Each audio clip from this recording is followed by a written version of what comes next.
Na sequência aqui das atividades da semana 2 de outubro, a gente tem uma questão bem interessante.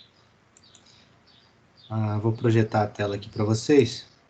Então, eu inseri algumas dicas aqui, umas informações a mais, mas basicamente é o seguinte.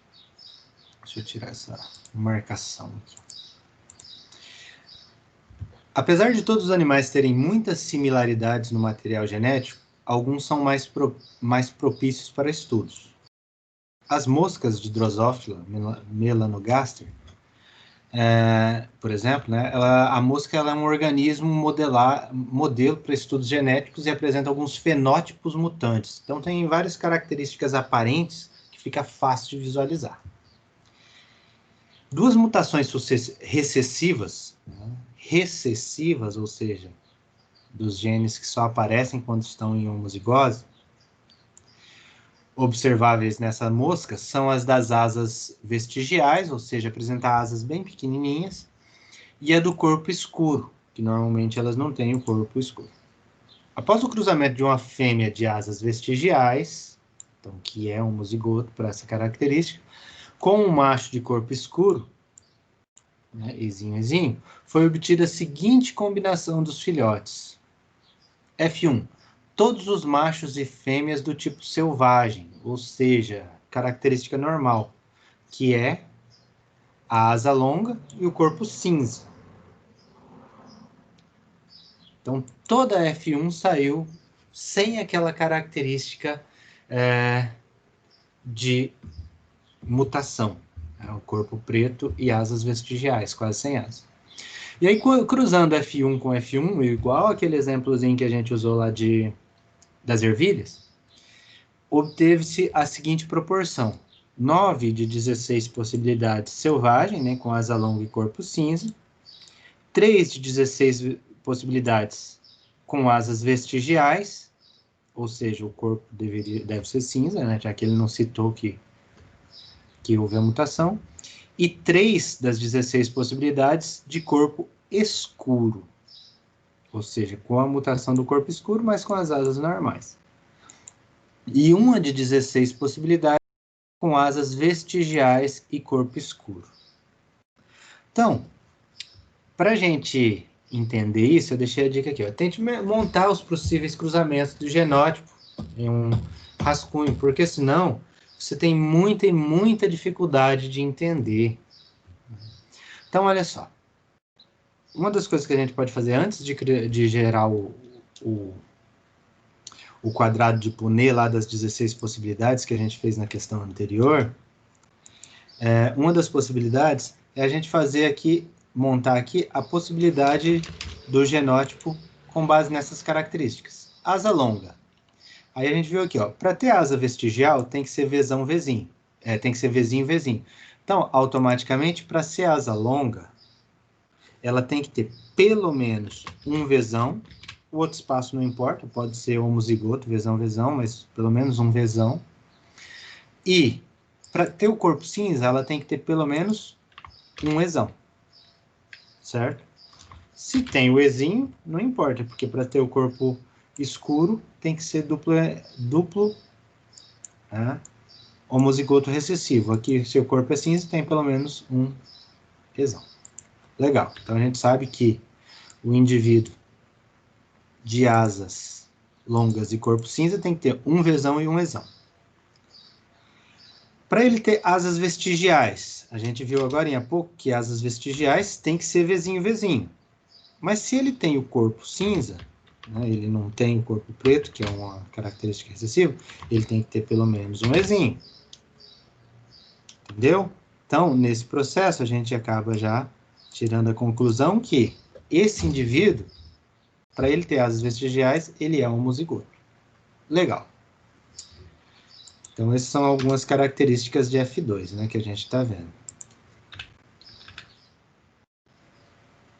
Opa! Errado aqui. É isso aqui que eu quero mudar. Para colocar em estilo uma coluninha, né, para ficar mais fácil da gente visualizar. Ok, então, os possíveis genótipos de cada característica. 3 de 16 possibilidades lá saíram com corpo escuro. Para sair com corpo escuro, ele tem que ter a asa normal, né? Pelo que a gente viu aqui, não foi citado, então a asa é normal. Então tem que ter um Vzão, o outro não importa, né? Pode ser Vzinho ou Vzão. E para ter o corpo escuro, tem que ser Ezinho, Ezinho. Legal, então temos aqui uma noção do genótipo desse indivíduo. E para ter asas vestigiais e corpo escuro, obrigatoriamente tem que ser Vzinho, Vzinho e Ezinho, Ezinho. Então a gente sabe que um desses filhotes saiu com essa característica. Legal. Então essas aqui são as possibilidades que vão sair aqui como resultado dentro do quadrado de Punnett. Como resultado dentro do quadrado de Punnett. Isso dito, vamos adiante. Não vamos nem montar o quadrado, vamos tentar chegar na resposta sem precisar montar, só com essa dedução aqui. As proporções fenotípicas obtidas em F2, que é isso aqui que a gente fez agora, indicam ausência de dominância, pois houve alterações nas proporções esperadas. Ora, como que houve ausência de dominância se foi dito aqui que uma característica só aparece quando é recessiva? Então, houve dominância, então ela está errada. Ela é falsa. Os resultados em F2, a segunda aqui, os resultados obtidos em F2 indicam um dihibridismo, né, 2 genes, envolvendo 2 genes autossômicos com segregação independente. As proporções lá de 9:6:1 foram respeitadas, a gente não está vendo um negócio embolado aqui, então a segregação aparentemente é independente. Sim. Os 2 genes são autossômicos, a gente não viu nada relacionado a sexo, não falou nada relacionado a sexo. Quem não lembra o que significa autossômico, nas aulas do mês anterior, a gente comentou que todos os cromossomos que não trazem as características sexuais são autossômicos. E as espécies, né, de um modo generalizado, vamos generalizar assim, tem um par de cromossomos sexuais, sempre que a gente fala de seres diploides, tá? Então, as duas afirmativas aqui não mostram erro de afirmação. Então, vamos colocar ela como verdadeiro. As proporções obtidas em F2, que são as que nós encontramos aqui, estão de acordo com a lei de Mendel ou princípio de segregação independente. 9:3:3:1. Não está fora da proporção do que a gente leu no texto anterior, no texto logo acima. Então, verdadeira também. E a última, os pares de alelos desses genes estão localizados em cromossomos homólogos. Como assim os pares de alelos desses genes estão localizados em cromossomos homólogos? Se a gente tivesse os 2 pares em um mesmo cromossomo, vou voltar lá no slide que eu estava explicando sobre o cromossomo. Se as 2 características, né, vamos colocar aqui, um é de V lá e o outro aqui era um I, né?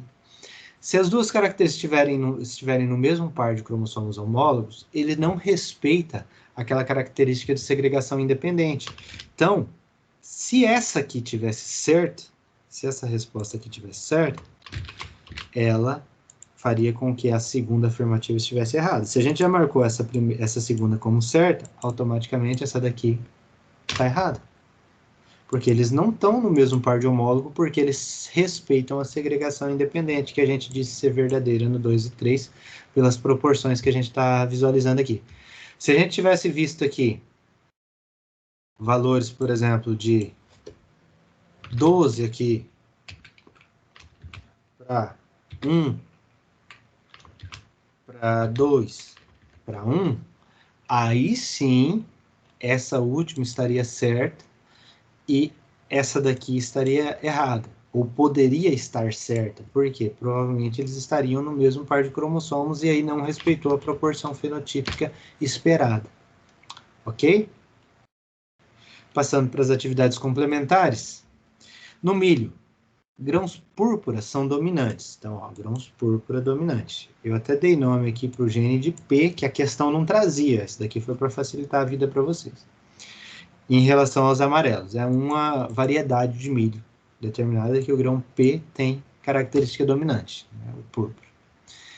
E grãos cheios são dominantes em relação a grãos murchos. Quem tem conhecimento de campo, né, de ambiente rural, sabe dão umas espigazinhas que o milho não enche, ele fica vaziozinho. Sobretudo quando se plantava milhos, por exemplo, você colheu na roça, separou as sementes e plantou daquelas sementes que você colheu, você não comprou as sementes selecionadas, então isso acontecia. Então, do cruzamento entre duas plantas, foi obtida uma prole com as seguintes proporções: 25 de grãos púrpuras e cheios. Então, ó, dominante, dominante. Pode ser não ser homozigoto, mas 25% saiu com a característica de dominante para os dois alelos. 25% de grãos amarelos e cheios. O amarelo, lembra que ele é recessivo. Para ele aparecer, ele tem que estar em recessividade. 25% de grãos púrpuras e murchos. Então, para o grão ser puro, ele é dominante, mas para ele ser murcho, ele tem que ter a característica recessiva. E 25% de grãos amarelos e murchos, ou seja, recessivo. Então, com base nessas características que a gente identificou, se a gente considerar o gene P para coloração e C para cheio ou murcho, para o grão cheio e púrpura, ele tem que ter pelo menos um P e um C no seu gene para os dois alelos. Sabendo que uma das plantas parentais era totalmente homozigótica. Então, totalmente homozigótica. Ela tinha, por exemplo, pesão, cesão. Isso é totalmente homozigótica. Assinale a alternativa correta. Então, qual vai ser a alternativa correta? Os dois genes citados não estão segregando de forma independente. Aparentemente, eles segregam de forma independente. A gente não vê uma dominância de uma característica ou as características sendo segregadas sempre juntas. A prole seria mantida na proporção... Opa, a letra B, né? A planta homozigota, né, em homozigose, era dominante para as duas características. Não necessariamente, porque uma planta... Se a planta fosse homozigota dominante para as duas características, toda a prole sairia com a característica de dominância no seu fenótipo, né, que seria os grãos púrpuros e cheios. A gente não obteve essa proporção aqui, então não é essa daqui, não é essa a resposta. A letra C. Uma das plantas parentais era heterozigótica, para as duas características. É bem possível. Por quê? Por ela ser heterozigótica, ela faz com que haja a mistura de todas as outras características. Aí você fala, mas por que apareceu grãos amarelos e murchos que são totalmente recessivos, né? Como, por exemplo, aqui, a gente utilizar Pzinho. É tudo minúsculo, né? Isso só apareceu porque a outra planta tinha genes que eram completamente recessivos ou que também eram heterozigotos, mas aqui ela tinha pelo menos um que era totalmente recessivo pela proporção. Então, uma das plantas era totalmente heterozigótica. Correto, porque isso proporcionou aparecer um percentual alto de duplo homozigotos recessivos. D. A prole seria mantida na proporção de 1 para 1 para 1, que a gente viu aqui, se as duas plantas parentais fossem duplo heterozigóticas. Não. Por que essa está errada? Se elas fossem duplos heterozigóticas, ambas fossem Pzinho,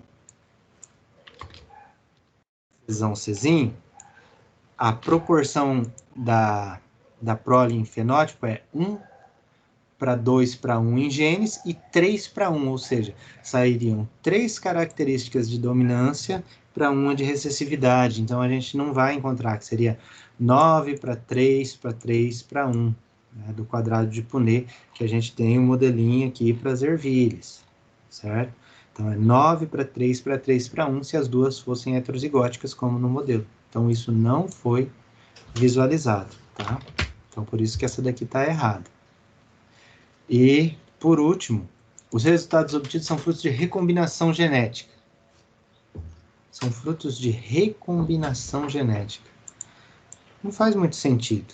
A gente só fez um cruzamento entre indivíduos de uma mesma espécie, mas com características diferentes. Então, resposta certa, letra C. Número 2, conceitual. Na genética pós-mendeliana, depois dos conhecimentos que Mendel propôs, um dos conceitos utilizados para a compreensão da propriedade de um alelo, né, produzir o mesmo fenótipo, tanto em condição homozigótica como heterozigótica, é causado pelo gene dominante. Quando um gene é dominante, se ele está presente em heterozigose, ele mostra sua característica. Se ele está presente em homozigose, ele também mostra a sua característica. Então, isso é uma característica de gene dominante.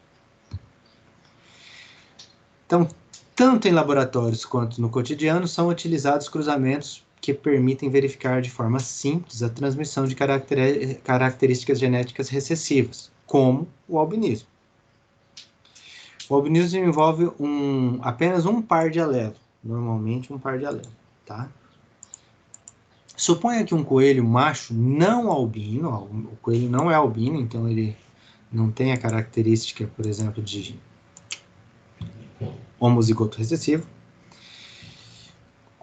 Então ele é azão-azinho, é um heterozigoto. Foi cruzado com uma fêmea albina, azinho-azinho.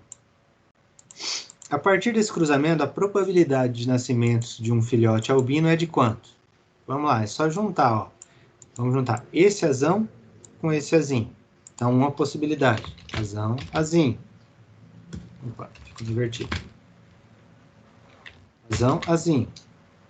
Outra possibilidade. Azinho, azinho. Azinho, azinho. Outra possibilidade. A gente já fez esse com esse.